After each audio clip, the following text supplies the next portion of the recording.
Попитай почти всяка разведена жена защо е напуснала съпруга си и ще чуеш една и съща история. Той пиеше, изневеряваше, беше агресивен. Винаги един и същ сценарий. В един момент започва да звучи така, сякаш всички са бягали от истински ад и го разказват с толкова съжаление към себе си, че почти ти става мъчно, докато не започнеш да задаваш по-неудобни въпроси. Добре, той е пил, изневерявал е и се е държал зле с теб, но ако наистина е бил такъв чудовище, защо си се омъжила за него изобщо? Защо си имала деца от него? Отговорът почти винаги е предвидим.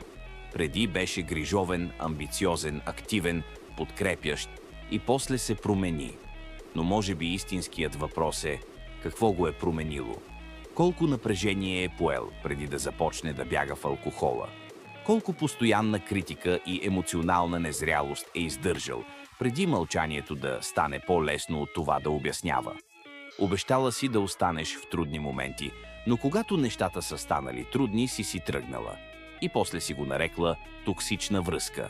Истината е, че той вероятно не се е превърнал в чудовище за една нощ. Това се случва, когато човек вече няма къде да сложи болката си.